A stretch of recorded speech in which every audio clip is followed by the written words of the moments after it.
galera, começando aqui mais um Comentando RPG da série de Lore Sheets, presentes na linha de Vampiro Máscara quinta edição. Já passamos por todas as Lore Sheets do livro básico. Estamos hoje encerrando as Lore Sheets do suplemento Anarch, que eu prefiro chamar de Anarco. E ainda hoje também estaremos começando as Lore Sheets do suplemento Camarilla, que são os dois suplementos que foram lançados logo depois do lançamento do V5 básico. E pretendemos prosseguir falando de todas as Lore Sheets que já foram lançadas oficialmente nos suplementos e livros do Vampiro Máscara. E também, não é à toa que o Pedro está aqui presente, daqui a pouco o Pedro vai se apresentar. A gente pretende adentrar em todos os jogos que sair Lore Sheets, porque a gente acha que essa é uma característica que vai se repetir em qualquer outro jogo de Mundo das Trevas, seja Lobisomem, seja Hunter, seja Mago, Changeling, o que for sair. Então, tenho aí anotado que a gente pretende passar por cada um deles. E vamos falar aqui dessa visita ilustre, que é o Pedro Nogueira. Pedro, diga aí pra galera quem é você aí na fila do pão do Mundo das Trevas. Fala galera, fala Raga, fala Rafa, obrigado pelo convite, estar aqui. Olha, o Rafa caiu, foi só eu falar. Tranquilo.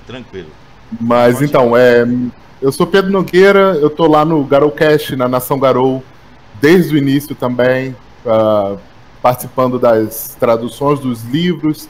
Eu sou o escritor dos livros Brasil em Fúria, Pontes Queimadas, Sangue Nativo, Rios Profundos, e tá para sair o Cordel da Fome, todos lá publicados na Storytellers Vault pela Nação Garou. E é isso aí, estamos aqui para falar sobre vampiro e falar mal, porque eu sou Garou, né? Então é uma necessidade combater a Wyrm onde quer que seja, sempre que se proliferar. Boa. Galera, não estranhem a posição aí das telas, é porque o Rafael, que estava aqui conosco, caiu a conexão dele, então deu uma desajustada na tela. Nós estamos usando o Discord, então quem já usou o Discord para streamar sabe que a posição das telas variam conforme a pessoa está na sala. Então conto aí com a compreensão de vocês até que o Rafael possa retornar propriamente dito aqui. Voltei. Voltou? Ele acabou de voltar, inclusive. Olá. Deixa então tirar aqui a telinha que eu estava usando para preencher espaço. Pronto. Fechou. Então, e claro, vocês aí não estão vendo o Rafael, mas é porque ele está enfrentando um problema de conexão. Então ele vai ficar só aqui com áudio. Rafa, diga oi pra galera. Fala galera, tudo bom? Eu não tô nem aguentando o peso dessa ilustríssima presença que a gente tem hoje, né? Então aí eu, Pedro e o Raga, tô andando entre gigantes hoje. Tô me apequenando aqui, entre os anciões. Tá me chamando de velho, porra? Olha, não, essa é a importância, né? A importância no RPG nacional, que é não só o Pedro, mas toda a galera da Nação Garou. É muito bom, né, conversar finalmente, mano. Um cara que eu não li Lobisomem Apocalipse pelo Ethan Scamp, pela galera da White Wolf. Eu li porra, então cara, que coisa bonita de ouvir. São coautores. Obrigado, cara, fiquei até emocionado aqui. Eu vou apagar minha câmera também porque eu tô com vergonha agora. Não, mas olha, Pedro, ele não tá fingindo. Desde que surgiu a ideia de tu vir participar aqui, ele ficou bastante alegre. E porra, não é média não, mano. Foi alvo e fácil. Na semana passada tu apareceu no chat, eu perdi o penteado. E porra, mano, Pedro Nogueira tá Que nada, cara, sou só um jogador de lobisomem viciado também, nerd. Nada demais.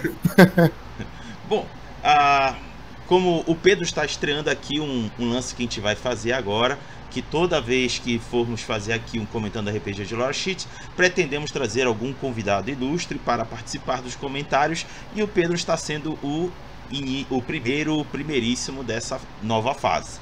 E o Pedro já tem até umas opiniões sobre lore sheets em geral. Então, eu acharia interessante o Pedro compartilhar conosco a opinião dele sobre as lore sheets antes da gente entrar especificamente nas duas de hoje, que eu já digo para vocês que é Revolta Narco e Fátima Al-Fakad. Pedro, diga lá a sua opinião sobre as lore sheets. Primeiro, eu achei a ideia de trazer uma mecânica que insira os personagens no metaplot muito interessante. Eu acho que o metaplot é uma parte do vampiro e do lobisomem, do mundo das trevas como um todo, que é muito querida pelos jogadores. Tanto os veteranos quanto aquelas pessoas que começam a conhecer essa fração do jogo, né? Mas eu acho que talvez essa inserção ao metaplot, ela... Bom, tem 3 aspectos, na verdade. O primeiro é que ela é uma mecânica que ela é desnecessária, mas ela é interessante de existir. Vou explicar isso daqui a pouco. O segundo aspecto é que a inserção no metaplot, eu acho que ela pode desbalancear o jogo mecanicamente. E aí eu vou dar um exemplo quando a gente estiver falando sobre uma das lore sheets. E assim, o terceiro aspecto que eu vejo é que jogadores veteranos como eu, eles podem ficar com o nariz torcido quanto à ideia, porque ele é uma ferramenta que ela só é necessária para o jogador iniciante. Isso tem a ver com o meu primeiro ponto. Então deixa eu tentar explicar melhor o que eu quero dizer com isso. A mecânica de inserir um personagem no metaplot, ela não precisa existir. Basta você escrever isso no seu background.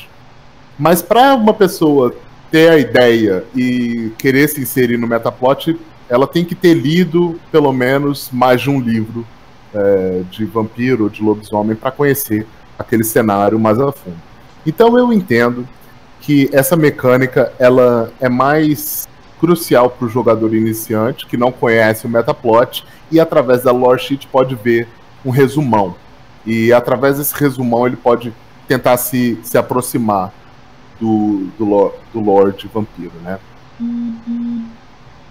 Aí a minha outra preocupação enquanto narrador é se essa lore sheet não está dando muitos pontos que você poderia comprar de outra forma na ficha. Certo? Acho que existe um desbalanço ali. E, cara... Pode falar. Não, realmente, tem alguns níveis de algumas lore sheets que é meio que trocar 2 por 4. E tudo bem. Só que eu não sei se existe uma equivalência entre uma lore sheet e outra para que todas tenham mais ou menos o mesmo nível de poder. Me parece que não. Não, realmente não. E aí tem um aspecto que diz mais respeito ao vampiro do que essa proposta mecânica, que é o seguinte.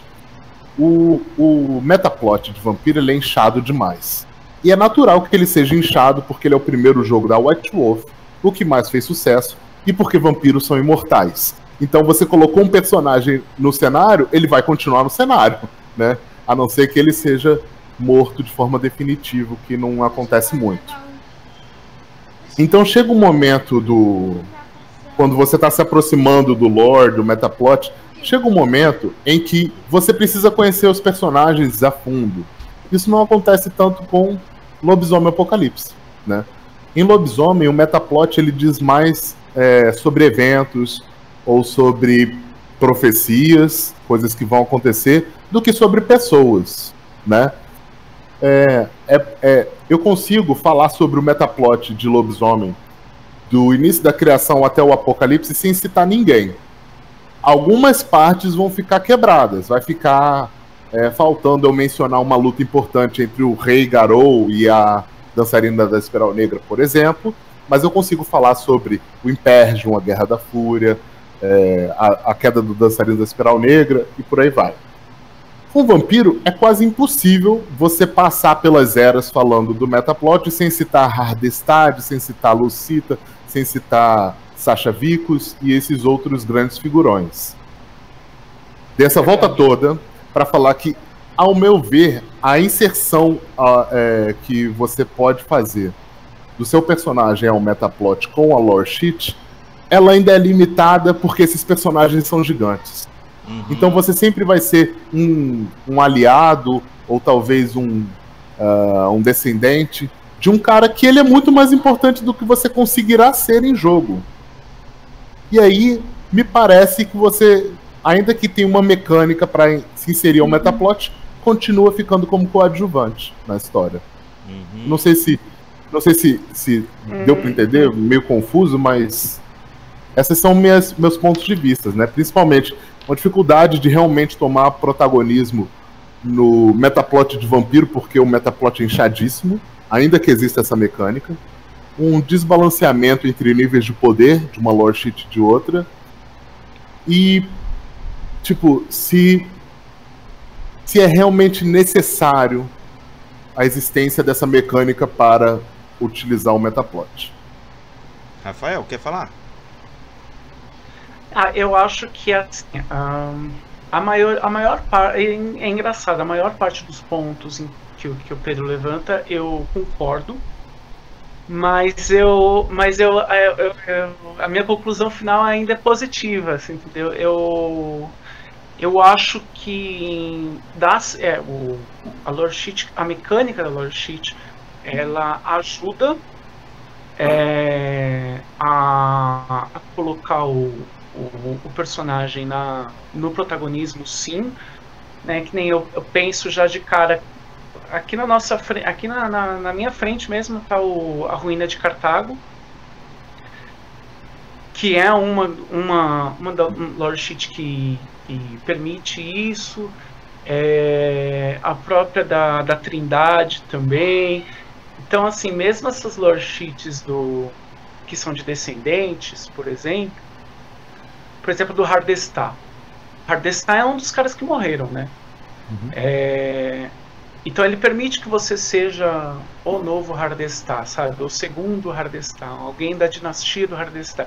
Isso dentro do vampiro ele tem uma certa importância, porque tem esse...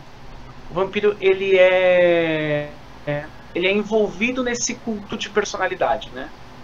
Todos os antigos têm muito isso. E eu acho que a lore sheet ela ajuda você a se aproximar desse cara, porque isso também é uma das grandes temáticas, né? Você se aproximar do cara para comer ele.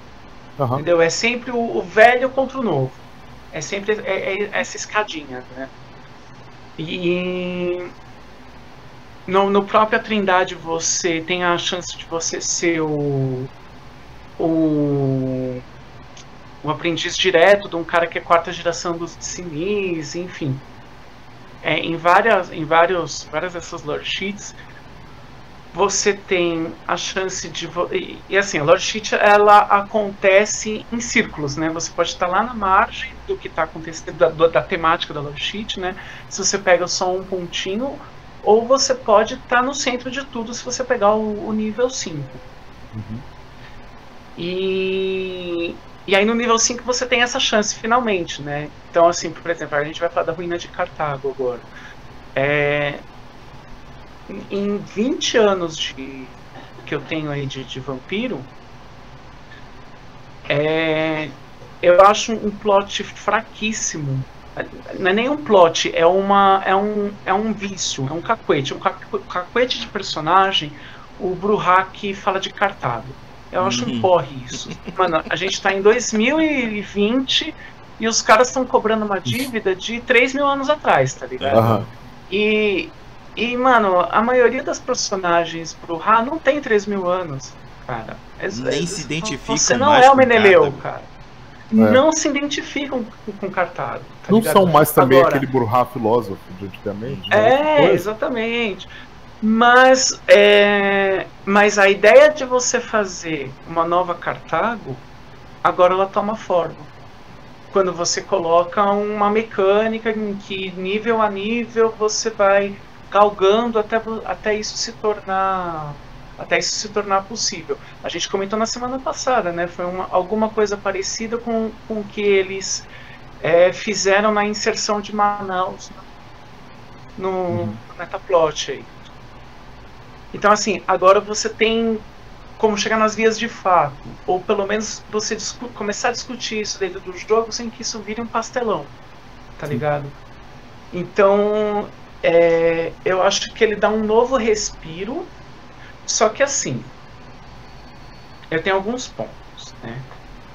Eu tô cada vez mais apoiando que o jogador, talvez ainda não o narrador, mas o jogador, ele esqueça tudo que aconteceu de todas as publicações anteriores para poder, só assim, para fins de poder jogar, entendeu? Porque realmente Metaplot, ele tá inchadaço. E aí você começa a ter retcon em cima de retcon. Mano, os Assamitas, eles são o maior exemplo disso. Eu não consigo acompanhar os Assamitas dentro das maldições do clã, cara. Você fala de Assamita, eu fico pensando nos Capadócios, que são e não são, e são outra coisa, tem vários nomes. Vários clãs ao mesmo tempo. Não confuso. Exato. Então, assim, eles se embananaram. São os clãs étnicos o problema. É uma coisa que o lobisomem, você entende bem do lobisomem, né? Essa coisa de representação étnica. Todas as representações étnicas do vampiro são problemáticas pra caralho, e todas as representações, todos os clãs com representações étnicas, eles precisaram fazer retcon. E esse retcon prejudicou todo o metaplot, todo o lore, toda a crença que você já tinha em cima desse clã, você entendeu? Ele acaba se tornando fraco, assim, por assim dizer, entendeu?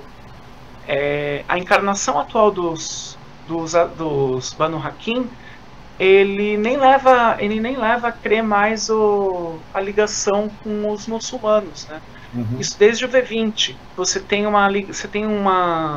ligações do clã com judeus, com cristãos. Você tem uma personagem do Metaplot que é central até nessa galera que a gente vai falar hoje, a Teia das Facas, que ele é um cara ele é um cara branco, ele é um atirador de elite do exército dos Estados Unidos. Mano, é um cara que não tem nada a ver, entendeu? E aí você parte pro outro lado, tá ligado? Quando você tem medo de abordar essa ligação étnica para não ser racista, você acaba apagando um pouco a identidade do clã. E eu acho que é um pouco do que aconteceu com o Assamita em si, entendeu? Então é isso, tá ligado? E tudo isso acaba se ligando. Eu acabei me perdendo um pouco na meada. Mas eu gostei disso que você falou, cara. Eu concordo inclusive com a primeira parte, que você falou assim, vejo problemas, mas a minha avaliação ainda é positiva. A minha também. Eu acho a ideia de lore sheet boa. Só que eu não sei pra quem que essa ideia foi feita. Se é pro jogador veterano que nem nós, ou se é pra pessoa que tá chegando agora. Me parece que é pra pessoa que tá chegando. Mas pra pessoa que tá chegando, o metaplot não é importante. O importante é jogar vampiro e beber sangue na rua. E enfrentar a besta. Jogar um jogo simples. Né? Eu acho que foi uma tentativa de jogar o jogador no centro desse metaplot inchado, tá ligado? E também, ao mesmo tempo, é uma tentativa de secar, entendeu? Então, ó, essas aqui são os lore sheets, é isso aqui o que importa hoje, entendeu? Mas eles dão um passo pra frente dando um passo pra trás também. É isso que eu quero dizer. O tempo inteiro, o mundo das trevas é isso, né? A gente é um tapete dois pra trás, essa é a dança. A gente tá aqui faz tempo, é isso, né? Beleza, então vou aqui cortar vocês dois. Valeu esse bate-papo inicial pra gente ter aqui uma percepção do que cada um tem sobre as lore sheets. Muito legal escutar o Pedro, gostei bastante. Também escutar o Rafael, mas já é algo que eu já estou acompanhando já desde a primeira participação do Rafael. E é sempre bom escutar a percepção que ele tem. Sendo assim, vamos cair matando nas duas lore sheets de hoje. E devo dizer que a Revolta Narco é gigante, enorme. Então, eu decidi que eu vou ler em partes e parar por partes para que a gente possa comentar cada um deles, porque o bicho é grande. Afinal de contas, a Revolta Narco é o que deu início a toda a cagada que estamos jogando hoje no período contemporâneo do Vampiro à Máscara, porque graças a cagada lá da Inquisição surgiu a revolta acabou gerando a Camarilla, que depois criou o Sabá, que veio criando tudo depois e deu a cagada que está hoje a gente jogando. Sendo assim, vamos começar. Como eu sempre faço, galera, eu pego os textos que tem lá no White Wolf Wiki, traduzo para só dar aqui um ponto de informação e depois a gente começa a comentar. O primeiro trecho que eu vou ler é o seguinte: há duas revoltas anarcos notáveis que moldaram a história dos vampiros: a Grande Revolta, ou Primeira Revolta Anarco, do século XV, e a Segunda Revolta Anarco, do século XX. As fontes se referem à Revolta Anarco geralmente para se referir ao primeiro período desse conflito. Então, vamos de cara nele. Primeira Revolta Anarco, que foi instigada durante os dias da Inquisição. Os vampiros neófitos foram aterrorizados pelos anciões de seus clãs, os quais estavam avidamente sacrificando os seus jovens para os inquisidores. Os neófitos estavam perecendo em índices alarmantes durante esse período. Uma voz do Conselho Ventru foi a Bruhá chamada Patrícia, a qual expressou a Hadestades e os anciões que eles deveriam se levantar e lutar contra os humanos mortais. No entanto, Hadestades e os companheiros anciões rejeitaram as ideias dela. Eles sentiram que era melhor se esconder, criar uma máscara e formar regras que iriam mais tarde serem conhecidas como a Camarilla. Enojada com a inação, Patrícia deixou o conselho e se alinhou com os neófitos rebeldes, para conduzir o ponto dela através dos anciões para o que ela sentiu que era o melhor para a sociedade vampírica. Ela se colocou o nome de Tyler, formou uma resistência de Bruhá e marchou direto para o castelo Hadestad. Uma enorme batalha se sucedeu. Embora ela tenha sofrido perdas pesadas, ela conseguiu cometer o Amaranto no Hadestad. Quanto à notícia da derrota dos anciões se espalhou, os jovens Bruhá da Espanha se voltaram contra os seus senhores, em um frenesi que pareceu espontaneamente agarrar todos os membros mais jovens do clã, acreditando que os sistemas de linhagem de sangue, lealdade de clã e poder feudal que havia dominado a sociedade cainita eram apenas ferramentas dos vampiros mais antigos para manter o controle e usar os vampiros mais jovens como eles quisessem. Esses rebeldes se chamavam de anarcos, como uma declaração de sua rebelião contra as leis supostamente deixadas por Caim. Inicialmente considerados como um problema Bruhá, a falta de organização, rivalidades internas, comunicação pobre e os maiores recursos possuídos pelos anciões impediu que os anarcos de realizar quaisquer ganhos maiores. A guerra regrediu em uma série de escaramuças, começando na Espanha. No entanto, como a notícia se espalhou por toda a Europa, todos os clãs começaram a considerar a noção até o momento impossível dos cainitas mais jovens de unir-se contra seus anciões. Ironicamente, isso provavelmente aumentou o apoio para a formação da Camarilla, mas pelo mesmo símbolo também motivou a rebelião a se organizar, assim gerando um efeito dominó de campanhas anarcos históricas, especificamente na Itália e na Romênia. Aqui eu dou um pause, porque ainda tem mais coisa, e vou jogar para o Rafael, para ele comentar até esse ponto, Rafael, que cara, esse estopim, essa cagada toda, como eu falei no começo, é que deu todo esse painel que nós temos hoje jogando na atualidade de Vampiro à Máscara. Manda lá, Rafael.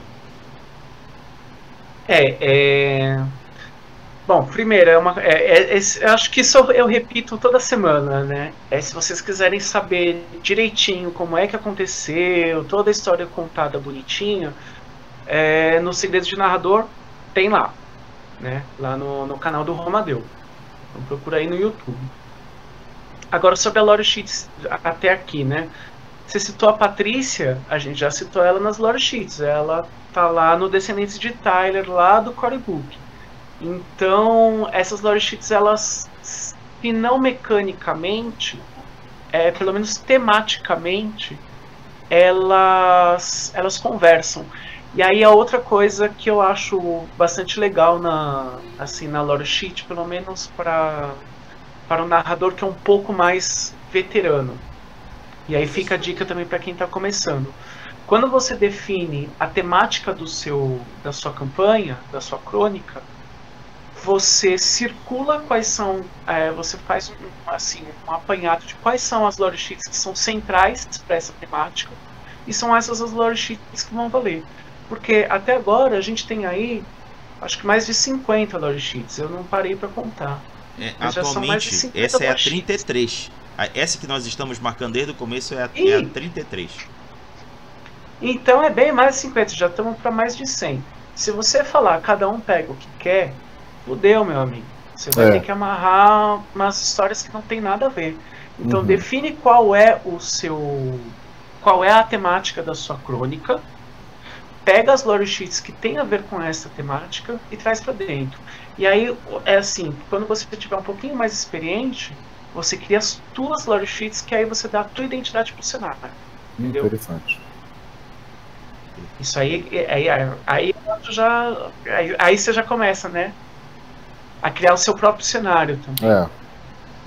Faz um mini plot dentro do metaplot, né? Sim. Por exemplo, isso é uma coisa que eu já falei na semana passada, né? No Chicago by Night, ele tem uma lore sheet chamada Cultivar. Cultivar é uma lore sheet baseada no culto Bahari de Chicago. Então você pode pegar um tema geral que de repente já está até abordado em outra ficha de conhecimento, em outra lore sheet, e trazer isso para o específico da tua cidade, do teu cenário, entendeu? Isso aí é bastante bacana. Por que eu tô aqui? Nossa, hoje tá foda pra mim, tanto de internet quanto de atenção. Mas pode meter bala aí. Eu falei disso por causa da temática em comum, né? Tranquilo. Pedro, até esse ponto do evento histórico da Revolta Narco, gostaria de apresentar alguns comentários, inclusive da lore sheet?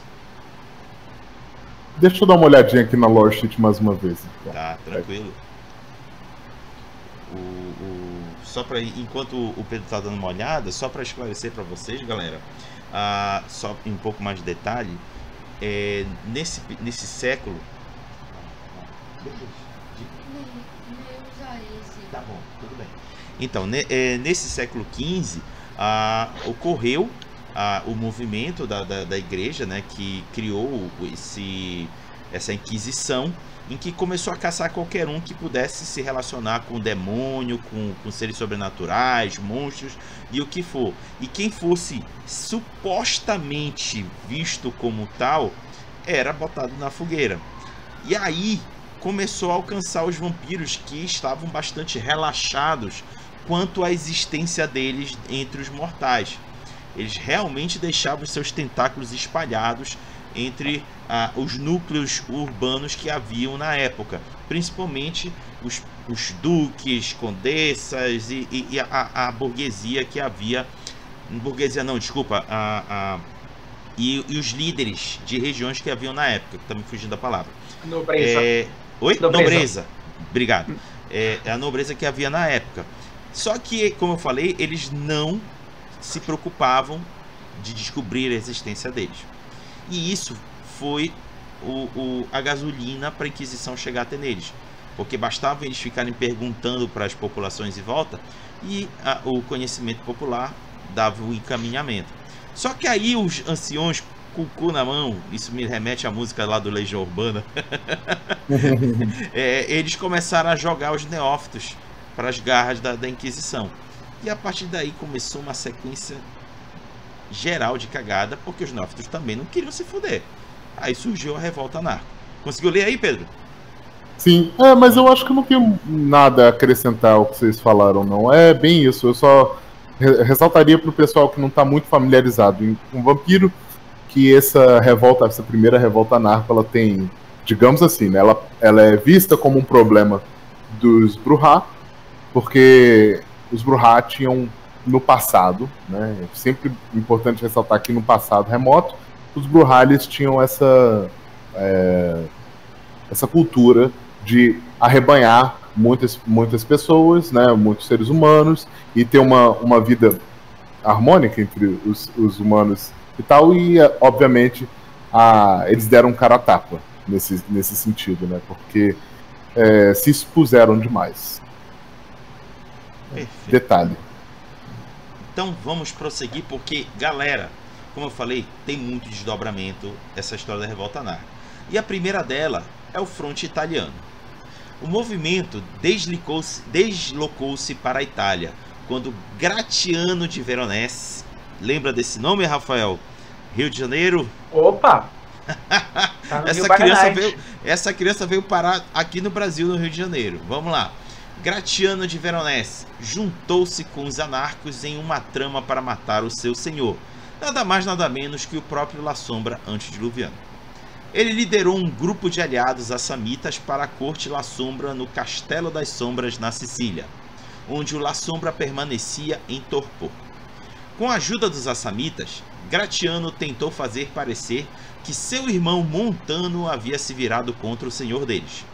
Isso criou um evento caótico que serviu como uma distração para um ataque anarco completo, para o qual a casa do clã La Sombra estava despreparada. Com os assamitas ajudando na luta, o clã La Sombra desmoronou. Dos La Sombra remanescentes, quase todos se juntaram aos anarcos, seguindo as mortes de muitos de seus anciões e seu antediluviano. Pois sobre quem na realidade bebeu o sangue do antediluviano, parece haver algum debate, ou seja, alguma discussão. É interessante registrar que os guardas das sombras estavam reputadamente ausentes quando Gratiano e seus aliados desceram para a tumba do antediluviano. É assumido que Gratiano realizou o amaranto no senhor dele, mas alguns alegam que um assamita antitribo bebeu o sangue do antediluviano, enquanto os outros dizem que ele foi drenado em uníssono pelos anarcos que sobreviveram à batalha. Algumas testemunhas parecem concordar sobre o que exatamente aconteceu. Rafael, comentários sobre essa fronte italiana? Bom, agora você já falou de outra personagem que também está em outra ficha de conhecimento, que é o Montano, né? A gente ainda não falou dele, mas ele vai estar lá em Chicago by Night. O Montano, ele é o primogênito do La Sombra, né? Tem pelo menos mais um aí no meio, que é o Bolkefus, e que desapareceu em Londres. Hoje eu já nem sei mais onde é que tá, onde é que ele apareceu pela última vez no lore oficial mesmo. E aí o último que foi abraçado de uma longa linhagem aí de 4 gerações, tem o Gratiano. O Gratiano, ele tinha um certo ciúmes do poder que o Montano tinha, e não só no domínio que o Montano tinha em relação à tenebrosidade, né, às disciplinas do clã, mas o poder que o Montano tinha na igreja. Quem ingressou os La Sombras na igreja foi Montano. E o Montano também, ele tinha muita influência nos Amitinoctis, né? Os Amigos da Noite, que é um tipo de tribunal interior, assim, um conselho dos anciões dos La Sombra, porque eles têm um conselho próprio, né? Um governo próprio que já existia desde muito antes da Camarilla.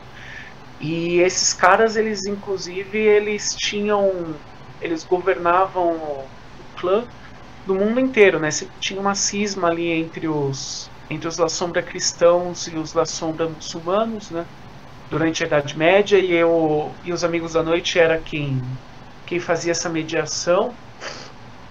Então era uma organização muito poderosa, né? E o Gratiano, ele tinha um certo ciúmes disso tudo, e isso foi o que motivou o ataque que aconteceu em Casteld'Ombro, né? O Castelo das Sombras em Sicília. E, mano, os desdobramentos disso aí vão parar no lore inteiro, né? Como eu falei, Montano, ele tá no Chicago by Night. A gente já tá falando da Primeira Inquisição aí, tem uma lore sheet da Primeira Inquisição, mais tarde vai entrar o Hardestar também tá entre as lore sheets. Então dá para fazer várias ligações aí. Perfeito. Pedro, comentários? Meu único comentário é que essa ideia de que vários se alimentaram do antediluviano juntos é um absurdo. Não tem como alguém acreditar nisso, não. Verdade. Vampiro, uma criatura egoísta, ávida por sangue, vai compartilhar. Aham. E tem uma história. Parece muito uma conversinha pra abafar o verdadeiro culpado, né?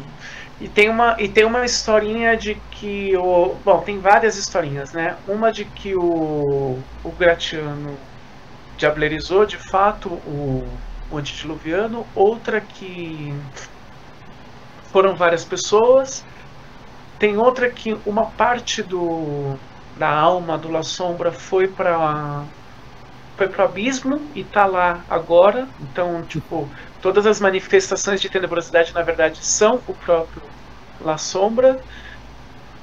E tem uma outra de que uma parte, né, uma parcela desses caras que diablerizaram o La Sombra seriam assamitas também, né?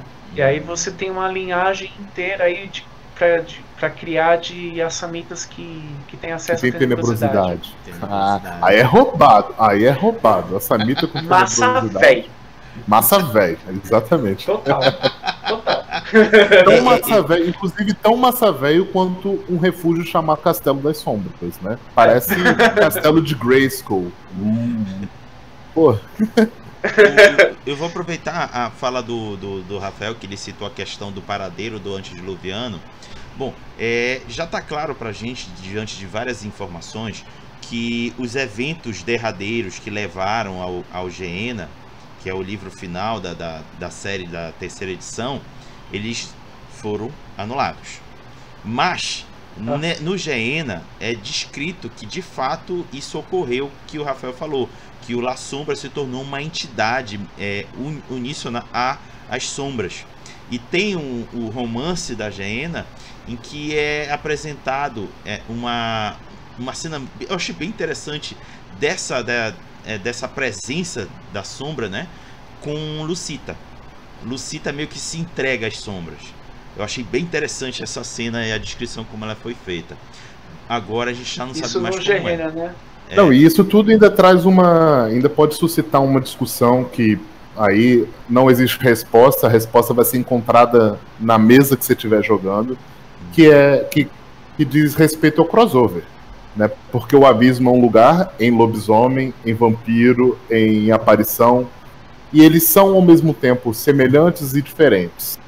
Em demônio. Quando a gente fala sobre demônio, quando a gente fala sobre um habitante das trevas que se tornou um com elas e que está no abismo, tem um paralelo muito semelhante no metaplot de lobisomem com um Senhor da Sombra que, se eu não estou me enganado, ele é chamado de Nightmaster, um cara que foi um Senhor das Sombras, e tem também o número 2. Ele é só chamado de número 2, ninguém sabe nada sobre o cara. Então, pro narrador e pros jogadores que estiverem querendo desenvolver um crossover, tem essa ponta aí para ser puxada. Sim. Pra você ver, tanto ainda nesse negócio do crossover, no V20 como é que é o nome dele? O Marconius, o progenitor da linhagem dos Kiacid.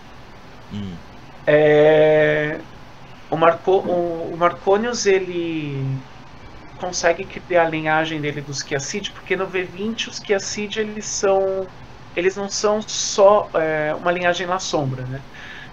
Os Kiacid são um tipo de caitife, né? Que acontece quando um vampiro ele abraça qualquer um que tenha tido contato com o poder das fadas. Então qualquer encantado que seja abraçado, inclusive changelings, acaba virando Kiacid.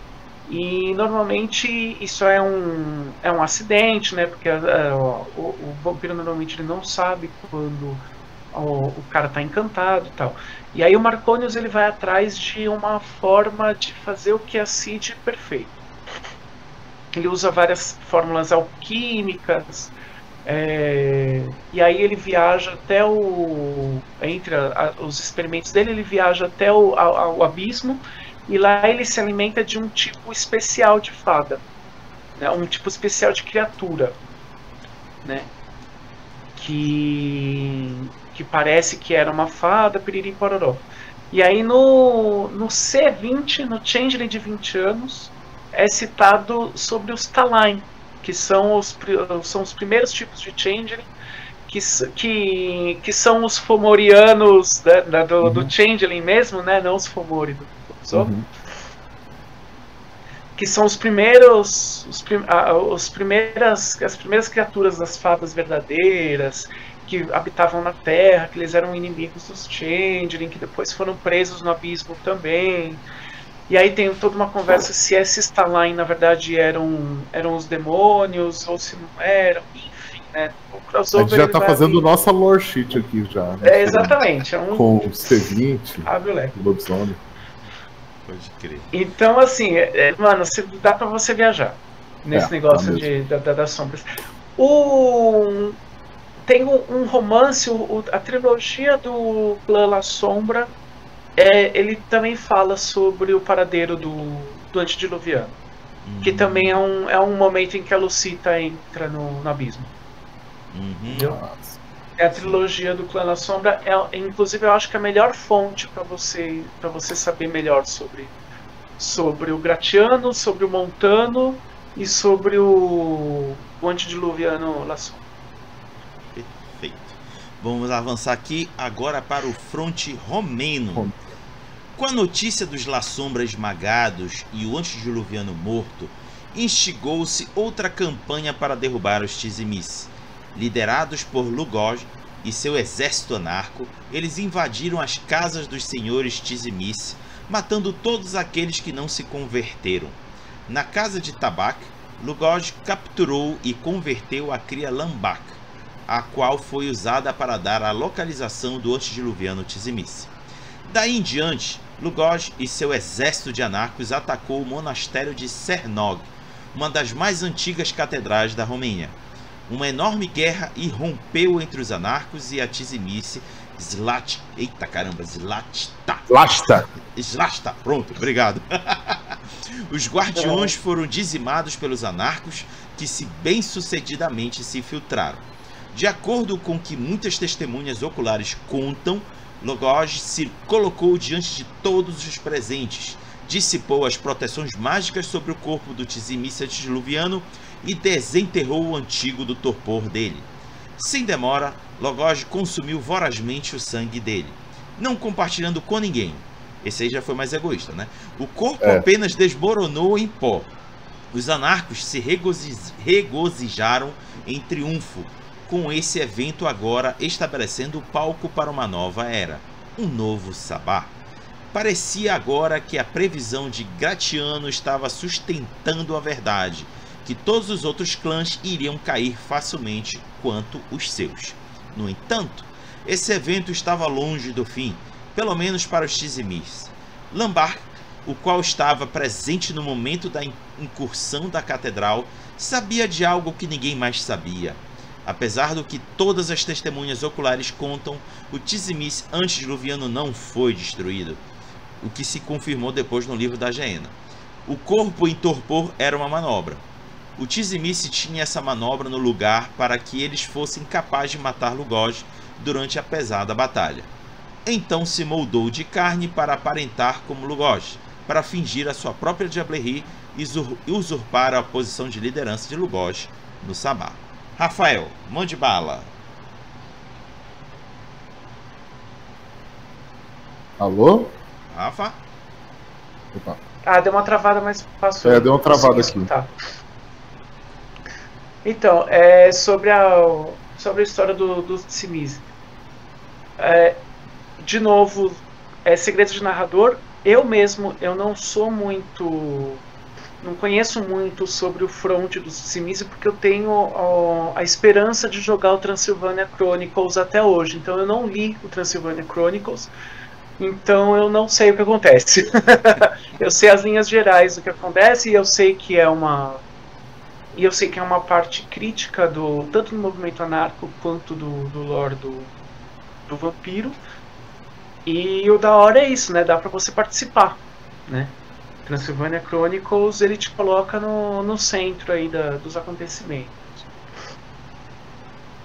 Eu gosto particularmente da ideia do corpo falso, sabe, do antediluviano. Acho que isso daí, se um antediluviano fosse simplesmente devorado, chegou lá, desfez as magias, pegou o corpo, tirou o torpor, fez o Diablerie.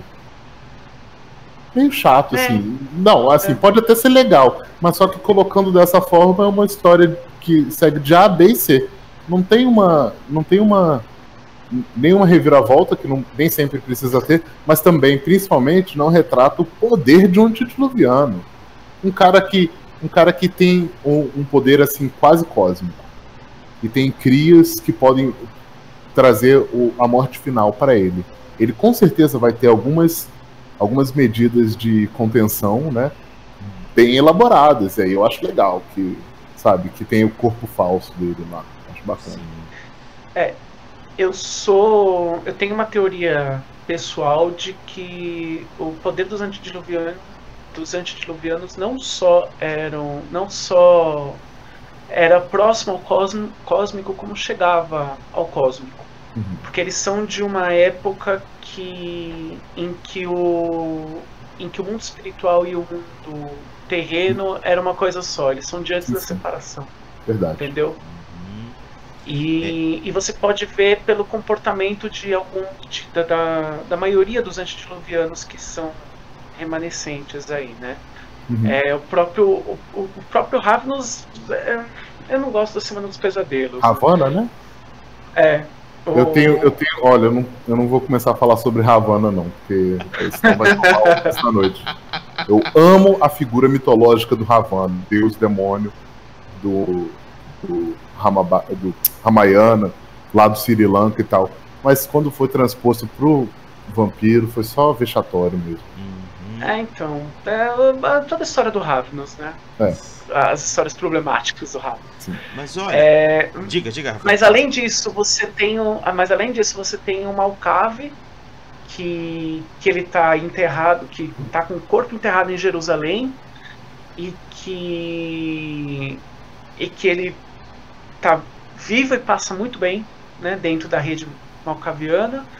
Você tem o La Sombra vivendo no abismo. Você tem o Tzimisce com a Catedral de Carne, com a semente dele, o Caramba 4. Então, todos os antediluvianos, eles têm um nível de poder que ultrapassa a forma física deles, entendeu? E quando na história acontece de alguém que veio depois do dilúvio diablerizar um antediluviano, ele não ganha todo o poder de um antediluviano, o que quer dizer que você se transformar em um terceiro de geração não te torna um antediluviano. Porque para você ser um antediluviano, você precisa ser de antes do dilúvio. De antes do dilúvio, sim. Entendeu? Então, assim, existe uma distinção entre uma terceira geração nata e uma terceira geração que foi roubada. Entendeu? Eu acho que existe isso dentro do lore e isso não tá. E é por isso que Tremério não é clã? Não, foi mal, desculpa. Tô zoando. Não, o pior que já que eu vou adentrar só um tiquinho no Tremé. Cara, que zona é essa história do Tremé? Putz, grila. Pior que confirma no livro da Gehenna. Quem tá no corpo do Tremé é esqueci o nome dele,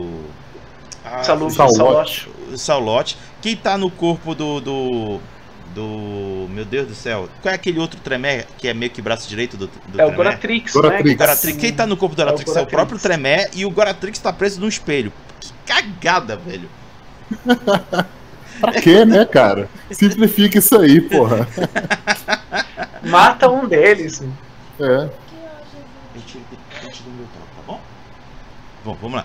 E o Goratrix tá por aí, quer dizer, diz que tá por aí, né? A casa Goratrix, que já era pra ter sido explicado no Sabá, até agora nada. É verdade, até agora não explicaram nada. Sim, vamos agora, avançando. Eu não vou mais adentrar na questão do que rolou da segunda revolta, porque essa lore sheet que a gente está tratando, ela é muito mais dedicada à primeira revolta.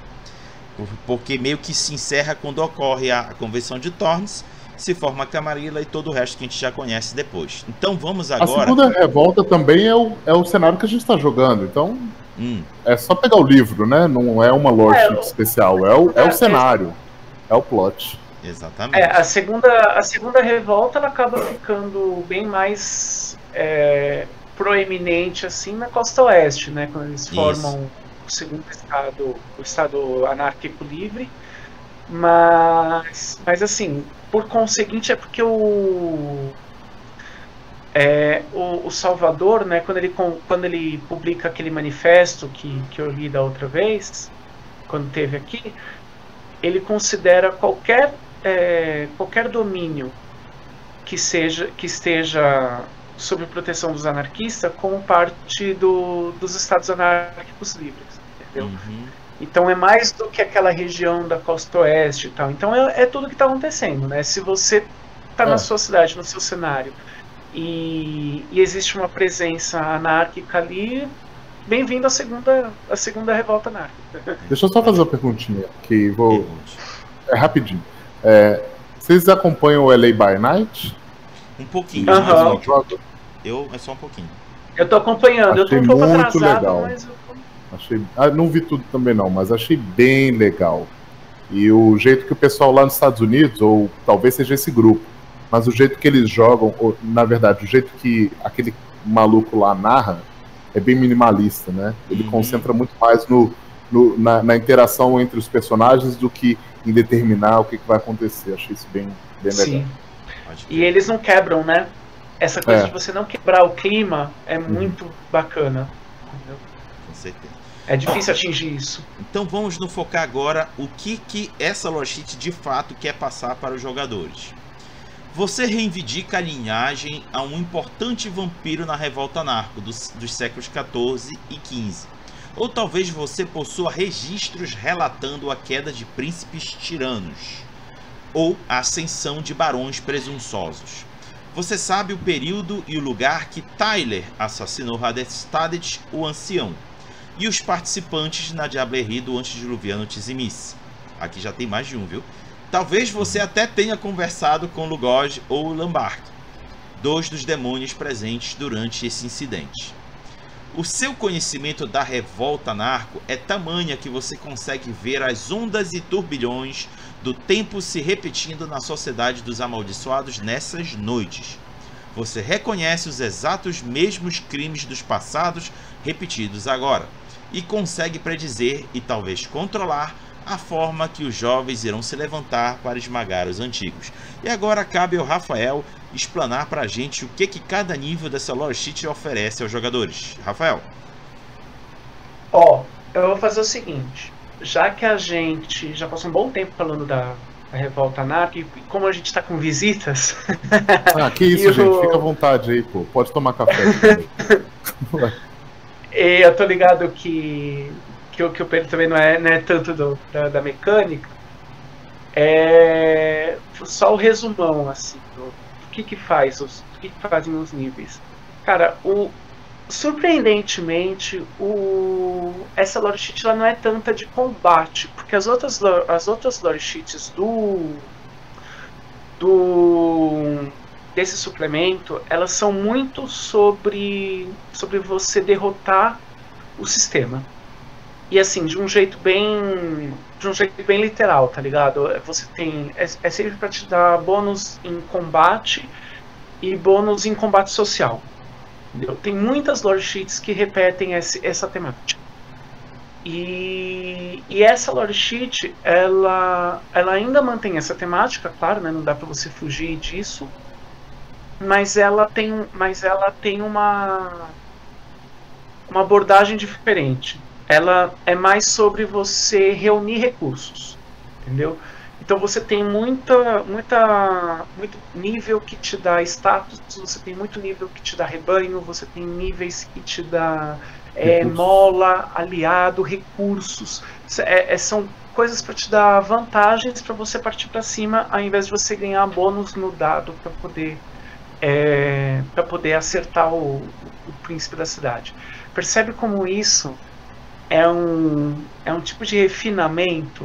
Eu gosto mais desse tipo de coisa do que você ganhar ponto em social, entendeu?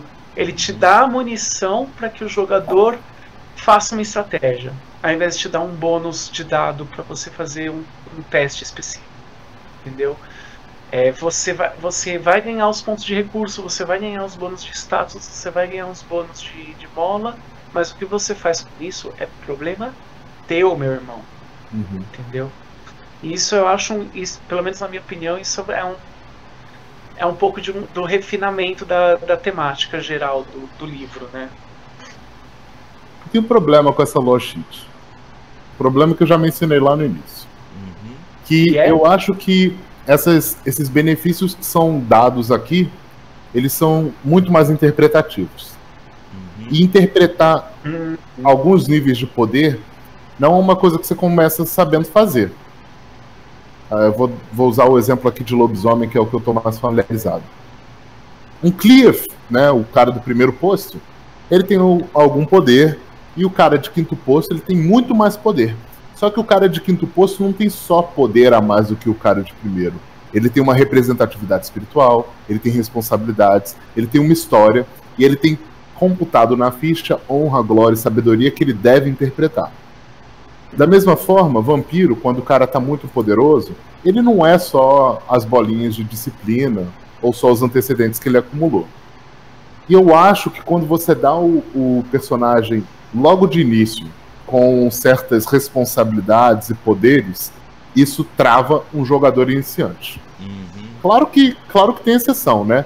Mas, trazendo agora para vampiro.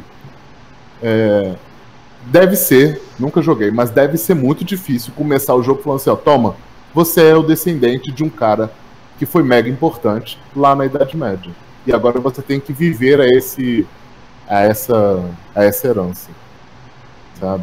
Seja fazendo besteira em cima do seu legado, ou seja construindo mais coisa positiva em cima dele. De qualquer forma, eu acho que é difícil de interpretar isso. Claro que impossível não é. Mas, sei lá, cara, não é o equivalente a você pegar um personagem de D&D de nível 20, que ali é realmente um apanhado de poderes e capacidades. Quando um personagem ele é super poderoso no mundo das trevas, ele tem muito mais do que a ficha diz, sabe? E eu acho que esse nível de interpretação complica um pouco pro cara que tá chegando no jogo. E aqui, antes dos níveis, tem um segundo parágrafo que fala assim, ó, um trecho. Não é essa, é outra. Tá aqui. Seu conhecimento da revolta anarco é tamanho que você consegue ver as ondas e turbilhões do tempo se repetindo na sociedade dos amaldiçoados nessas noites. Bem legal o conceito. Mas pro cara interpretar que ele tá revendo, que ele tá vendo a história se repetindo, ele tem que conhecer a história. Então ele tem que ler o livro. Sacou? Então, essa é minha crítica ao lore sheet. Ela é um modelo para você se inserir no metaplot, mas você tem que conhecer o metaplot. Então não é para jogador iniciante, sabe? Eu acho que será que o design do jogo, quando ele foi concebido, é uma coisa que eu venho pensando assim já há um tempinho. Parece que o design do jogo ele foi feito pensando em narradores veteranos para jogadores novos. Perfeito. Porque o narrador veterano vai conseguir traduzir melhor o que ele já sabe através das lore sheets. Aí eu concordo. Me permitam fazer unir a minha voz a vocês, porque quando o Everton idealizou esse momento das lore sheets pra gente apresentar, diga, meu filho. Que hoje eu vou dormir. Daqui a pouco, tá bom? Meia-noite. Tá. Então, quando a gente sentou para começar aí o Everton, sobre as lore sheets, eu percebi que só pautar o que está na lore sheet era insuficiente, exatamente pelo motivo que o Pedro apresentou. Quem não sabe o que rolou antes, o cara fica completamente perdido. Vai ficar completamente perdido, porque tem pô, só de pegar aqui a lore da Revolta Narco, foi preciso fazer 3 sessões distintas de comentários. Então eu pensei, porra, não dá pra gente socar aqui a lore sheet, fazer os nossos comentários e depois ir seguir. Não, pô, tem que trazer um histórico antes, para poder a galera acompanhar a gente, acompanhar a nossa lógica de comentários. Por isso que eu vou na página da White Wolf Week, pego o que tem lá, traduzo e faço a leitura aqui. Pode parecer um pouco chato, mas eu acho que é essencial para quem estiver assistindo aqui com a gente, que não conheça o que há atrás, para que ele possa estar no mesmo nível que a gente ou próximo disso, para poder compreender o que a gente está falando. Então eu concordo contigo, Pedro. É contextualização, né? É contextualização, né? E eu tenho um problema com essa lore sheet. Aliás, não é exatamente um problema, que eu até gosto deste modelo, mas ele tem que saber ser aplicado. Esse é um exemplo de lore sheet que é railroading, que nem a da Praga do Sangue, que a gente falou na semana passada. Ele é bem railroading, não adianta o jogador começar lá com 7 pontos de vantagens, ele querer começar já com 5 pontos da lore sheet, porque ele não vai aproveitar ela. E se você comprar o 5º ponto, você não volta para trás para comprar os anteriores, entendeu? Parece que cada nível seguinte ele já inclui o anterior. Então eu acho que o bacana dessa lore sheet é você começar no nível 1 e passar por 2 e passar por 3, para que mesmo que você já saiba o que é a Revolta Narco, mesmo que você já entenda, já seja um veterano, já entenda qual que é o contexto da coisa, a personagem ela não sabe, entendeu? Então é essa progressão dentro da temática, entendeu? Então essa é uma das lore sheets que são railroading. Não é a única, aquela da Praga de Sangue que a gente falou na semana passada, também não é a única, então precisa ficar de olho nisso, entendeu? De repente até fazer o que eu sugeri lá atrás também, substituir alguns dos níveis, né? Colocar um outro poder, uma outra habilidade, algum outro caminho alternativo, né? Para que não fique um caminho traçado. Parece que aqui o plot não é menos uma lore sheet e mais um plot, né? Porque ele já apresenta uma progressão específica para aquela personagem. Beleza. Bom, vocês têm algum comentário final antes de a gente pular para a próxima? Não. Então? Não. Então damos por encerrada essa Revolta Narco, que durou 1 hora. A gente tá só 1 hora falando disso. Mas não é à toa, porque é um evento realmente muito importante dentro do metaplot do jogo. Mas aí vamos para a Fátima Al-Fakad. Eu posso dizer que eu considero ela um dos NPCs mais roubados do cenário, viu? A Samita é roubado, pô. Mas vamos lá. Ela é personagem do mestre. Ela é... Nossa, ela tá escrito personagem do mestre por todo lado com ela. Sim. Ela e a Lucita são 2 personagens do mestre. Vamos lá. Primeiro trecho do White Wolf Week. Fátima nasceu em uma família de guerreiros mouros almohad, que lutaram junto com os defensores de Alá durante as cruzadas. A paixão e a habilidade dela atraiu a atenção dos assamitas. Eles estavam tão impressionados com ela que, sob muito debate, eles quebraram o antigo preceito de não abraçar uma mulher. Fátima foi trazida para o Alamut, procriada pelo egípcio Caliph Thutmose e treinada para se tornar a assassina máxima.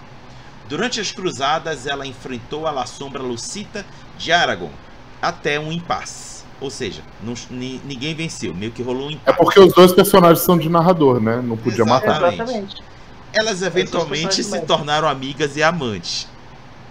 Fátima foi contratada na Ordem de Al-Ashrad para assassinar o La Sombra arcebispo Ambrósio Luiz Monsada. Com a ajuda de Lucita... Oi? Famoso, Monsada.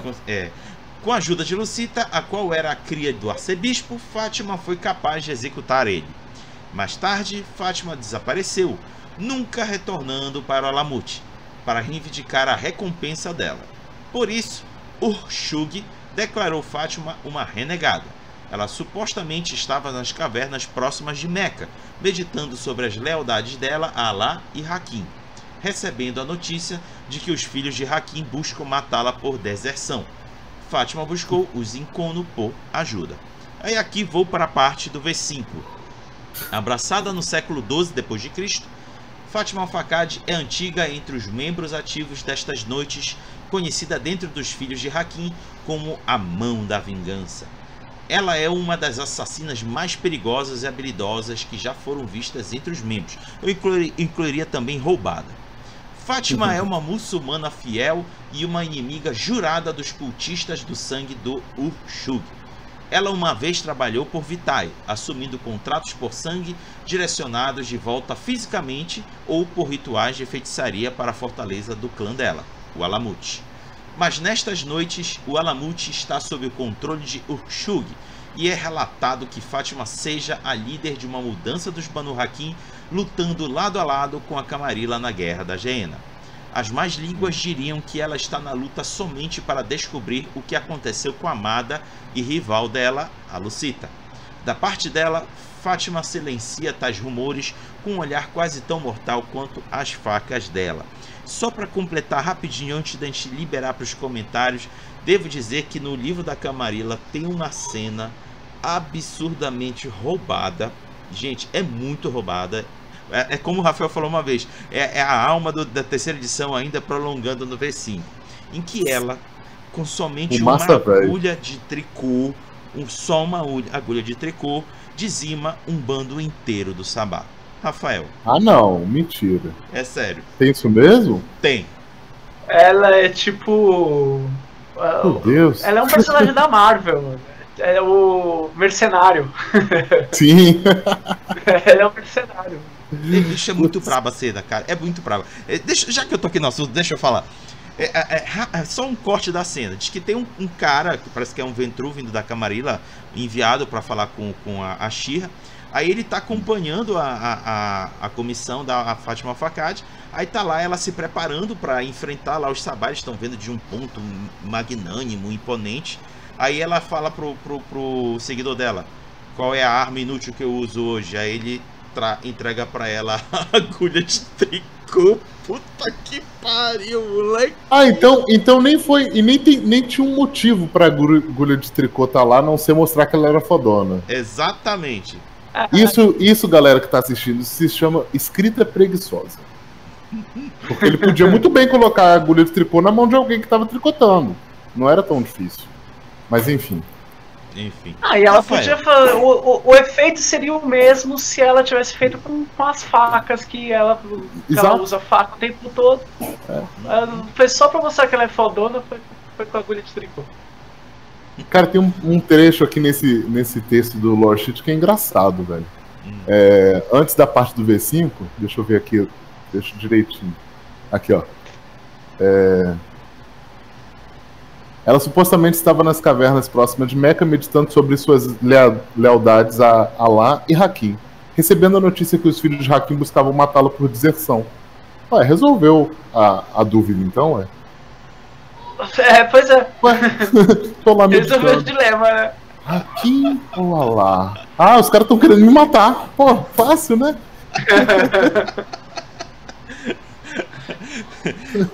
Rafael, conte pra nós seus comentários e também, já se quiser, já pode até abordar as próprias logias. Vamos por partes, né? Que aliás eu acho que é um bordão que os assamitas usariam, né? Vamos por partes. Velho, aquela coisa que eu falei sobre o ministério, quando a gente começou o Anarco. Os Banu Hakim, eles também estão com um pequeno bug aí de mecânica, que eles estão sem nenhuma linhagem, eles estão sem nenhuma lore sheet descendente de, né? Não sei se você conhece, Pedro, essa mecânica, mas assim, todas essas lore sheets que tenham o título descendente de alguém é porque é linhagem.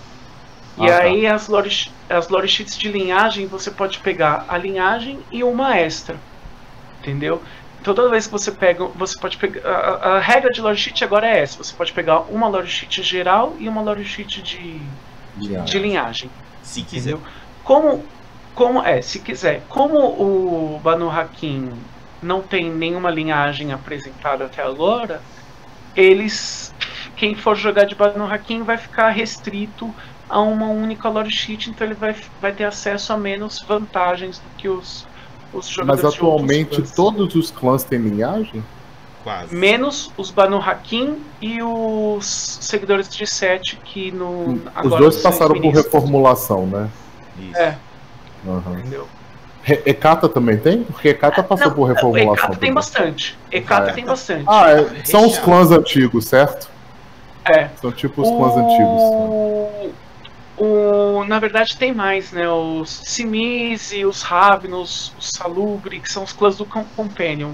Ravnos, Salubre, Simizi. E esses três que o Rafael tá citando, eles colocaram só para meio que rechear o bolo, mas eles não são propriamente dito assim jogáveis, apesar de ter mecânica e tudo, mas em termos de lore é difícil de encaixar um dos três. Por exemplo, Salubre, são pouquíssimos que tem no mundo. E a quantidade, eu digo que eles são clãs 3 em 1 de maldição, porque tem 3 características que cagalizam o personagem. Aí tem o Ravnos, que também está reduzido em função da Noite dos Pesadelos. Você encontram pouquíssimos. E agora Simizi tá triste, hein? Porque o Simizi, ele já... Bom, desses 3 clãs, o Simizi é o que mais estava integrado, né, no mundo das trevas mesmo, no mundo do vampiro. Só que assim, inclusive o clã de Simizi ele já é citado desde o core book, só que quando apresentaram eles não têm contexto, cara, não fala... Assim, o Sabá, ele ainda estava desaparecido, mas os La Sombra, eles já estavam na Camarilla e não fala nada dos Simizi quando apresentam eles. O que aconteceu com os Simizi? Logo o clã mais legal de todos. Eu sou fã dos Simizi, você gosta. Sério? Não é meu clã favorito, viu? Não sei se é o meu também não. Não sei se é o meu também não, mas foi durante muito tempo. Hoje em dia eu gosto muito do Nosferatu. Sim. Eu tenho paixão pelos Brujah. E antipatia eu só tenho pelos Tremere. Só pelos Tremere, e olhe lá. Cara, eu tenho uma teoria, na verdade, isso é uma coisa que o Chocos falou uma vez, eu fiquei analisando e acabei concordando. Vou pedir só um tempinho pra eu falar sobre isso. Tremere é o melhor clã pra você não jogar. Se os Tremere viessem como antagonistas, tipo Baali, só que sem ser do mal, né, que nem Baali ia funcionar muito bem, porque ele tem briga, tem birra com todo mundo odeia Tremere, é mago, é vampiro, é lobisomem, todo mundo odeia Tremere, entende? Então, era um bom antagonista, inclusive um antagonista roubadaço. Concordo. É que o Tremere é o clã do criador do jogo, né? Não é nem o personagem do mestre, é o clã do mestre. O clã do mestre. Eu vou fazer até... Me diga, Pedro, se essa ponte que eu vou fazer, ela é maluca. Mas eu pensei que os Tremere poderiam ser os Espiral Negras dos vampiros. Um antagonista clássico. O que eu acho que é diferente é que o Tremere ele não vai ter aquela mentalidade pervertida, louca. Quer dizer, não necessariamente, pode ter, né? Mas os dançarinos da Espiral Negra são muito, muito extremados no fanatismo louco, maléfico deles. O Tremere não precisa ser assim, mas ele é antagonista de todo mundo, naturalmente. Você acha que o lobisomem tem uma tribo do mestre? Putz, que pergunta difícil. Uma tribo Aquela do mestre? tribo que é a protagonista. Sabe, a Eu tribo digo, tem- preço de prato. Preço de prato é do mestre. Eu acho que tem 3, tá? O preso de prata porque é a tribo, né? Os fodona, reis Garou, aquela coisa toda. Caralho. E aí tem outras 2 tribos que eu acho que elas encapsulam melhor a temática de lobisomem, que é o Endigo e Garra Vermelha, Uhum. que não estão no protagonismo da nação Garou, nem nada assim, mas só que eles são as 2 tribos que estão mais próximas de enfrentar um extermínio total. Perder parente, perder terra, perder tudo, perder a vida, né? Então eu acho que essa temática do apocalipse, ela se concentra em o Endigo perdendo parentes nativos americanos e os Garras Vermelhas perdendo a vida, né? Porque estão sendo exterminados. Eu já acho. Inclusive, vocês que me levaram a essa conclusão que é o Fiano. Ah, Fiana porque é Garou, né? Uhum. É o Garu-Garu. Primeiro porque é o Garu-Garu. Perlati. E segundo porque. segundo porque eles estão sempre em todas. Tudo que acontece, eles estão envolvidos. E quando você vai ver eles pra jogar mesmo, eles não funcionam. Eles são uma puta frustração. Só que eles estão. Só que, assim, eles realmente estão em tudo. Sim. Tudo que acontece, eles são importantes. Eles são os caras que inventaram a linguagem, a cultura, piriri, pororó. Só que É o que eu sempre falo, se você quer jogar lobisomem, mas não tem certeza qual tribo você quer jogar, você joga de Fiana. Porque lá você vai encontrar um nicho bacana pro seu personagem. É uma tribo ampla e que ressalta os pontos que já são comuns em lobisomem de uma forma geral, né? Acho que você tem razão nisso, cara. Mas vamos voltar a Fátima. Vampiro, Rafael, voltemos a Fátima. Rafael, conte-nos o que a Lore Sheet oferece. Então, peraí, antes de falar da Lore Sheet, vamos voltar pra Fátima. Cara, até onde eu vi, pelo texto, tanto da Wiki quanto aqui, ela não é necessariamente parte da Camarilla, né? Não, ela não. Ela é uma contratada, né? Parece que ela é tipo faz um frila pra Camarilla. Não, traduzindo a Camarilla, porque eu tenho essa mania de querer traduzir o livro, ela está usando a Camarilla pro objetivo dela, que é conseguir reforços para a guerra da Gehenna, porque tem inclusive uma cena dentro da Camarilla que ela leva esse cara da Camarilla para ser drenado por uma entidade em algum fosso. Ela quer ressurgir alguma entidade para fazer alguma coisa que ela deseja. Então ela não é aliada, ela não se considera realmente Camarilla, mas está forçando a barra dos Banu Haqi entrarem na Camarilla. Ser bem um Jin, né? Já que ela é assamita e muçulmana, podia ser um gênio do deserto que ela tá alimentando. Enfim, tô viajando aqui. Não, porque eu achei engraçada essa escolha, né? Aliás, engraçada, mas não nem um pouco, né? Não esperado, né? Lógico que eles iam forçar o protagonismo dela. Mas tem personagens muito mais importantes dos assamitas para você apresentar para o público agora, né? Principalmente o Al-Ashrad e o Tegirius, né? O próprio Tegirius. Quando eu estava pesquisando sobre a teia das facas, que a gente vai falar dela aqui, eu acabei tropeçando no Tegirius, que é o marido da Victoria Ash, que é quem vai costurar toda a aliança com a Camarilla. O cara, ele é um Amir dos Assamitas. O que é o Amir? Ele é o fodão, ele é o cara mais velho da casta dos feiticeiros. Porque os Assamitas, eles têm... Não, o Amir é dos feiticeiros. Tá. Os Assamitas, eles têm 3, pra galera que não sabe, os Assamitas têm 3 castas, né? São os vizires, que são os políticos, os feiticeiros e os guerreiros, né? Cada uma dessas castas tem um líder, e acima desses 3 líderes, só o Velho da Montanha, que até um pouco tempo atrás era o Jamal, E esse cara é tipo o cara fodão, né? O líder do clã inteiro. O Jamal ele foi assassinado, foi trocado pelo Urshug. O Urshug pode ou não, se eles estiverem reaproveitando o lore do V20, o Urshug é um Baali. O que faz do Al-Ashirad também um Baali. Entendeu? Que é um grande plot twist que está escondido aí. Tem mais detalhes sobre o Al-Ashirad, sobre o Urshug lá no Segredo de Narrador, com o Amadeu. Mas basicamente é isso, tá ligado? E seria bacana você dar um destaque pro Al-Ashirad agora. Você tem o Baali dentro da Camarilla. Inclusive é por isso que o Al-Ashirad ele tem uma aparência toda branca, né? Os Banu Hakim eles costumam ficar mais escuros conforme eles envelhecem. E o Al-Ashirad ele tem uma aparência de marfim, né? Ele é bastante branco.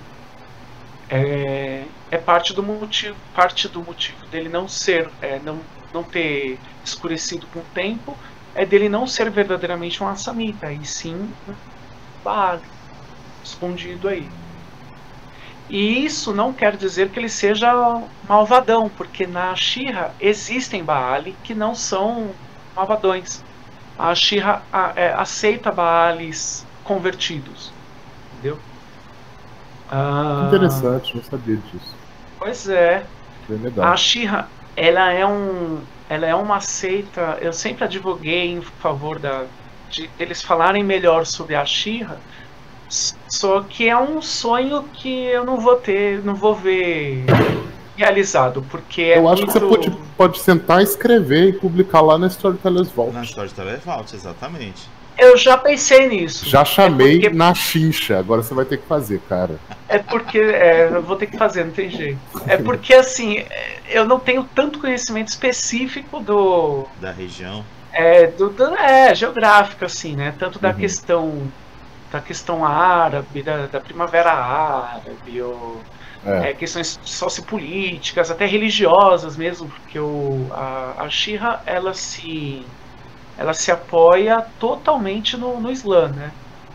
E tanto é que no Veil of Night, né, o primeiro livro que apresenta a Ashira, o criador da Ashira, ele pega os ensinamentos direto do profeta, entendeu? Ele encontrou com o Maomé, tomou do sangue do Maomé e se converteu ao islamismo, e aí ele fez toda a Ashira. E quem criou a Ashira não foi um Assamita, foi um La Sombra. Os La Sombras chegaram depois. Então tem várias coisas assim para se explorar em relação a Ashira.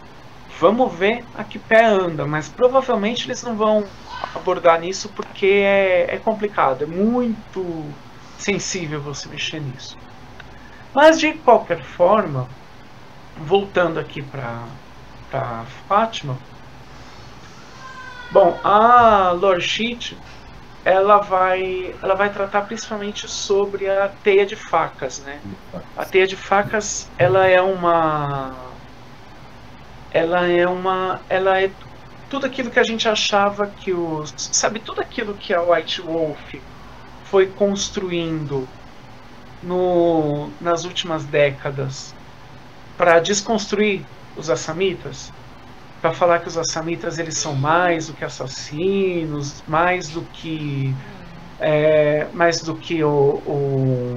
um estereótipo e tal. Então a teia ela é o estereótipo. Então eles pegam toda a progressão que tem do lore dos Assamitas e eles voltam para o começo, quando eles apresentam essa lore sheet. Então é por isso que eu achei estranho, achei engraçado, porque eles estão meio que resetando os Assamitas com essa lore sheet, porque a apresentação do clã até aqui ela é progressista, entendeu? Ela está progredindo a história do clã. Mas quando a lore sheet da teia de facas, você volta, entendeu? Você ancora o jogador no que o clã era inicialmente. Entendeu? Eu não sei se era esse o caminho a ser tomado, até mercadologicamente, entendeu? Pro clã. Parece que eles não tomam uma posição, né? A coisa mais bacana mais bacana ou não, né? Dependendo da leitura que você tiver. Mas uma das coisas mais interessantes sobre os Assamitas na V5 é que eles não são. Eles estão comprometidos a livrar o clã desse estereótipo do vampiro muçulmano. Entendeu? Tipo, nem todo vampiro muçulmano é um Assamita e nem todo Assamita é um vampiro muçulmano. E mais do que isso, eu acho, né? Nem todo precisa ser um assassino. Exato. Então, eles não precisam ser necessariamente assassinos. Tem muitos dos... a maioria dos arquétipos que eles apresentam não é necessariamente de assassinos. Então você começa a focar mais em advogados, em cumpridores da lei, né? Mas aí a lore sheet te empurra para isso. E a única lore sheet que é voltada para os Banu Hakim. Exclusivamente para os Assamitas, para os Banu Hakim. Se bem que a lore sheet ela não é necessariamente para o Banu Hakim, né? Você pode ser um Proha e comprar, você pode ser um Ravenous e comprar isso aqui. Mas tematicamente ela te leva para o centro da história dos Banu Hakim. Então eu não sei se era esse o caminho a ser tomado, tá ligado? Eu recomendo fortemente, assim, narradores que estejam com Banu Hakim na mesa de vocês, a galera que gosta de Banu Hakim, criem lore sheets de Banu Hakim, porque essa daqui é uma que não me deixou feliz. Tá ligado? Ela é sobre uma personagem que não é da Camarilla, num livro da Camarilla, e ela é sobre uma facção dos Banu Hakim que não representa os Banu Hakim. Então o que ela tá fazendo aqui? Entendeu? Bora criar umas novas. Perfeito. Pedro, eu criei... desculpa, perdão, fala aí, Rafael. Não. Bom, só pra... Porque eu já falei demais, vou passar a bola mesmo. Mas assim, eu participei do Capital by Night, né, com o Romadeu, e o bairro que eu criei pro cenário, a contribuição que eu fiz pro cenário foi um bairro árabe com uma influência da Ashira. Eu não publiquei porque eu não sabia como fazer isso e estava com medo de ser uma infração de direito autoral e tal. Então eu não publiquei, mas eu fiz uma lore sheet desse bairro, né, Al-Katabi. Eu fiz essa lore sheet e aí eu dei para o Romadeu, dei para mais alguns contribuidores ali do Capital by Night, ficou por elas, entendeu? A lore sheet, basicamente a temática dela é sobre você ser um aliado da Ashira sem ser da Ashira. Então você ganha alguns pontos de status, você ganha... você aprende a fazer alguns dos ritos da Ashira, porque a Ashira tem todo um como fazer as coisas, principalmente no que diz respeito à alimentação e tal. Então eu abordei muito isso na lore sheet e deixei por isso mesmo, porque eu achei que está faltando essa representação do Banu Hakim e da Ashira na V5. Entendeu? Por que eles trouxeram isso para Baila se eles não estão usando? É verdade. Nessa lore sheet tem um ponto que eu achei muito esquisito, que é o primeiro ponto, né, que você compra ali, que você tem acesso a um armário com armas e tal. Tipo assim, beleza, ok, você ganhou um armário com armas, mas o que isso te liga essencialmente ao plot, né? Eu não acho que isso daí é ligação nenhuma. Por outro lado, tem deixa eu ver aqui, acho que é o terceiro. É o terceiro ponto, que esse eu já achei mais interessante, no qual você pode ter sido alvo de assassinato e sobreviveu. E então você não está sendo colocado numa posição de aliança ou de descendência, nem nada do tipo, e sim de oposição. Esse já é um aspecto do lore sheet que eu abordaria. Até para você não ficar resgatando o passado tenebroso dos Assamita de forma positiva. Você coloca como antagonista, valoriza o que existiu, para não falar para não fingir que nunca existiu, né? Mas coloca eles em oposição ao que você está jogando. Como eu faria. É verdade. Perfeito.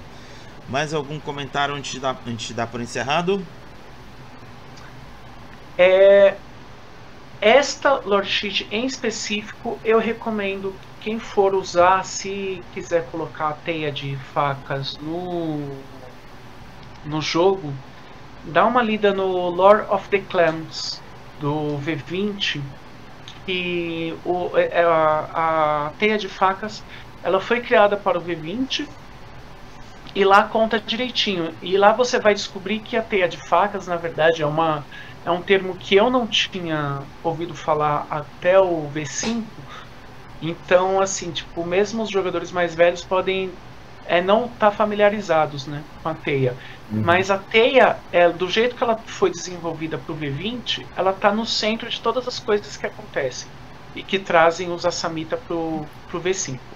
Então, o capítulo dos Assamitas no Lord of the Clans do V20, ele é bastante canônico com o V5, porque nem tudo que tá para trás é canônico mais, porque eles fizeram vários retcons.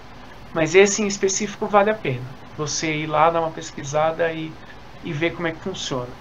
Porque apesar de eu não gostar da teia de facas e apesar de eu não gostar dessa lore sheet em específico, né, você pode ter umas boas ideias aí de como conduzir uma crônica, de repente, só de Assamita, pelo que está acontecendo na teia de facas, entendeu?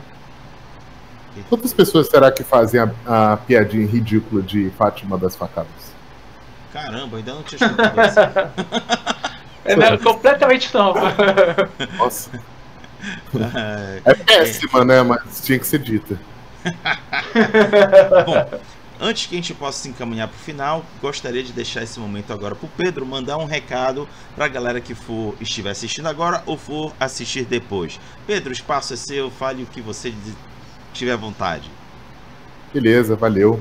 Bom, primeiro eu só queria dizer o que eu já tinha dito pro Raga e pro Rafa antes da gravação começar, que eu tava com um certo receio de fazer críticas, porque o cara do lobisomem, chega aqui, fica falando mal do nosso jogo e tal, eu não queria passar essa pecha, mas ao mesmo tempo eu queria falar honestamente o que eu via de positivo e negativo, e voltando ao que o Rafa disse no começo também, acho que tem várias coisas que podem ser criticadas nas lore sheets. Eu vi poucas, para falar a verdade, mas das poucas eu vi vários pontos que não é que tá ruim, é que suscita uma discussão, é mais nesse ponto. Mas no geral, acho a ideia de construir uma mecânica para te trazer para o seio do metaplot uma coisa genial, saca? Acho que precisa refinar, acho que precisa fazer um pouquinho melhor, mas acho a ideia fantástica. E é uma coisa que eu achava que estava faltando muito para o mundo das trevas como um todo, porque a gente está aí na quinta edição do Vampiro, está chegando na quinta edição de Lobisomem, e, francamente, só o Shulks para ler 80 livros, saca? Então, a gente tem que considerar que o jogo ele tem que ser viável e atrativo para o novo jogador, sempre. A nova edição, seja ela a quinta, sexta ou a décima, ela tem que sempre ser o primeiro livro de alguém. Então, ela nunca pode ser mais um livro de suplemento ou mais um livro para expandir o lore. Ele tem que ser um livro de apresentação. E nesse sentido, as lore sheets são uma ferramenta muito boa mesmo. Especialmente por resumir o que está espalhado em vários livros. E por último, eu queria convidar todo mundo para chegar na Nação Garou. Dar uma conferida no nosso Discord, na Twitch, ouvir o Garowcast. E também, por favor, dá um voto de confiança e lê O Brasil em Fúria, Pontes Queimadas, Rios Profundos, Sangue Nativo, Cordel da Fome, Kit Introdutório e Primeiros Uivos, que são nossas obras originais. E é isso. Brasil em Fúria eu li. Oi? Brasil em Fúria eu li. Peguei emprestado de um amigo nosso, aliás, né? O Lucas, lá do Droga de Canal. Um abraço. Um abraço pro Lucas. O Lucas é um puta amigo meu. Nós somos amigos há mais de 15 anos. Gente finíssima. E ele comprou o Brasil em Fúria, comprou o físico, veio bonitinho, tal, certinho. Eu li o Brasil em Fúria por lá, já vim acompanhando pela Nação Garou. E é isso. Eu ainda não li, mas dos que vocês liberaram por Pay What You Want, eu tenho todos aqui.